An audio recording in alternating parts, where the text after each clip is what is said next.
audio jungle.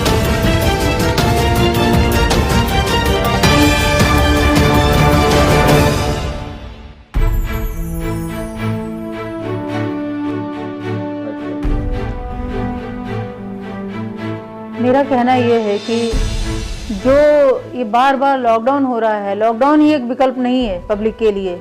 उन्हें lockdown करके घरों में बैठाकर सिर्फ उन्हें लॉकडाउन के भरोसे मदद नहीं दिया जा सकता। प्रशासन से मेरी अपील है कि जो जनता के लिए कोई ठोस कदम उठाएं जिससे उन्हें मदद मिले।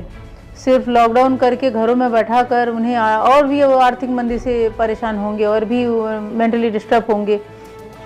लोग लॉकडाउन में रहकर लोग अपना काम नहीं कर पाएंगे, नौकरी नहीं करेंगे, व्यवसाय नहीं चला पाएंगे। तो ऐसे में लोग भूखे मरने की हालत में लोग क्या करेंगे, मेंटली डिस्टर्ब होंगे। तो प्रशासन से मेरी और नगर पालिका से मेरी अपील है कि पब्लिक के लिए ठोस कदम उठाएं। सिर्फ लॉकडाउन का एजेंडा बार बार आगे कर पब्लिक को घरों में न बैठाएं। इस लॉकडाउन में हमने देखा कि जिस तरह से पुलिसकर्मियों ने देश के काम किया है, आपको उनके बारे में क्या कहना है? पुलिसकर्मी को सबसे पहले तो मैं बोलना चाहती हूँ आपके चैनल के माध्यम से। बहुत सुंदर सवाल है आपका ये। इस सवाल का मुझे इंतज़ार था कि आप लोग कभी मुझसे ये सवाल करें। तो मैं ये बोलना चाहती हूँ कि पुलिसकर्मी हमारे समाज का बहुत बड़ा आईना है, बहुत बड़ा एक ये कह लीजिए कि अगर हमें किसी तरह की प्रॉब्लम्स होती है तो हम पुलिस के पास जाते हैं, कानून के शरण में जाते हैं। और पुलिसकर्मी चाहे वो बहुत बड़ी आग लगे, गोडाउन हो, या किसी तरह की प्रॉब्लम हो या चोरी हो, कि कोई भी बड़े से बड़ा क्राइम होता है, हर बार पुलिस आगे आती है और पुलिस अपना फ़र्ज निभाती है। तो पुलिस के लिए प्रशासन स्पेशली कुछ करना चाहिए। मैं प्रशासन से अपील करती हूँ पुलिस विभाग के लिए कि जैसे रेलवे में जाएंगे आप तो आपने देखा होगा, नियमावली उनकी लिखी रहती है, बाहर बोर्ड लगे रहते हैं कि उनका खाना खाने का टाइम ये है, ऑफिस आने का टाइम ये है, बंद होने का टाइम ये है। लेकिन पुलिस के लिए कोई टाइम नहीं होता है। बैंक में जाएंगे, बैंक में भी ऐसा रहता है कि बैंक में भी रहता है टाइम टेबल खाना खाने का, लेकिन पुलिस विभाग के लिए ऐसा कुछ भी नहीं रहता है। चाहे वो दीपावली हो, दशहरा हो, या फिर ईद हो, बकरीद हो, बड़े बड़े त्यौहार आते हैं तो भी वो ड्यूटी पर तैनात रहते हैं। उनकी ड्यूटी स्पेशल रहती है क्योंकि उन्हें सिखाया जाता है कि सबसे फर्स्ट तुम्हारी ड्यूटी है।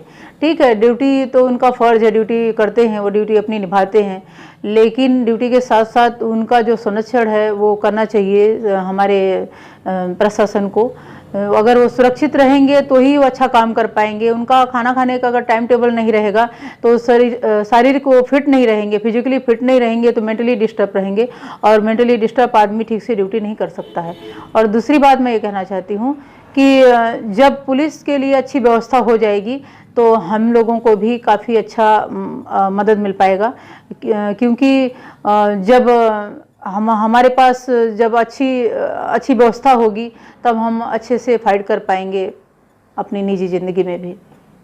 क्या संदेश देना चाहिए देशवासियों को? देशवासियों को हम ये संदेश देना चाहते हैं, कोरोना महामारी को लेकर लोग आज परेशान हैं, घरों में बैठे हैं, इंतज़ार कर रहे हैं लॉकडाउन कब खुले। बड़े बड़े व्यवसायी आज मंदी हालत में जूझ रहे हैं। मैंने सुना है कि जो बहुत बड़े हमारे एक पहचान वाले हैं, उनके माध्यम से सुना था कि कोई ज्वेलर की दुकान वाले हैं, बहुत बड़े शॉप है उनकी ज्वेलर्स की, तो वो सब्जी बेच रहे हैं। मतलब वो टाइम टेबल उनका सब्जी का है, सब्जी बेच रहे हैं दुकान के सामने। ऐसी हालत अगर हो जाएगी, बड़े बड़े व्यवसायी अगर इतने छोटे छोटे काम करने पे आज लोग भूखे मरने की नौबत आ गई है। इकोनॉमी ऐसी नीचे चली गई है कि जहाँ पर ऐसा लग रहा है कि घरों में फाका करने की नौबत आ गई है। तो प्रशासन को कोई ठोस कदम उठाना चाहिए। सिर्फ आप लॉकडाउन का एजेंडा लेकर बार बार पब्लिक को घर में बैठाकर आप क्या साबित करेंगे कि इससे हमें मदद मिल पाएगी, इससे हम सुरक्षित रहेंगे? आप एक तरफ तो ठीक है, आप सुरक्षा दे रहे हैं पब्लिक को घरों में बैठाकर, आपको लगता है कि लॉकडाउन से लोग सुरक्षित रहेंगे, लेकिन हम सुरक्षित हैं कहाँ पर? हमें तो लगता है कि अभी हमें तैयार रहना पड़ेगा आगे आने वाले दिनों में कि हमें फाका करना पड़ेगा। क्योंकि जब हम काम नहीं करेंगे, हमारे पास जब कुछ व्यवस्था नहीं होगी, दो पैसा होगा नहीं, तो हम खाना खाएंगे कहाँ से? लोग तो ऐसी हालत हो जाएगी कि जहाँ पर लोगों को भूखे रहने की नौबत आ गई है सामने। तो इसलिए प्रशासन से मेरी ये अपील है कि आप पब्लिक के लिए, स्पेशली जो हमारे मुख्यमंत्री साहब हैं, माननीय श्री उद्धव ठाकरे साहब वो पब्लिक के लिए कुछ करें। आज ऐसी आर्थिक मंदी से हमारा देश जूझ रहा है। हमारा महाराष्ट्र जो एक आर्थिक राजधानी कहे जाने वाला देश है, जहाँ पर ऐसी हालत हो गई है कि सारे मजदूर तो गांव चले गए हैं, कैसे तैसे हालत में रोते बिलखते गांव चले गए। लेकिन जो भी यहाँ पर लोग हैं उनके लिए कोई ठोस कदम उठाएं और आने वाले दिनों में, ताकि पब्लिक को मदद मिल पाए और घरों में फाका ना हो। और यही हमारी स्पेशली रिक्वेस्ट है हमारे मुख्यमंत्री साहब। क्या कहेंगे आप लॉकडाउन के ऊपर?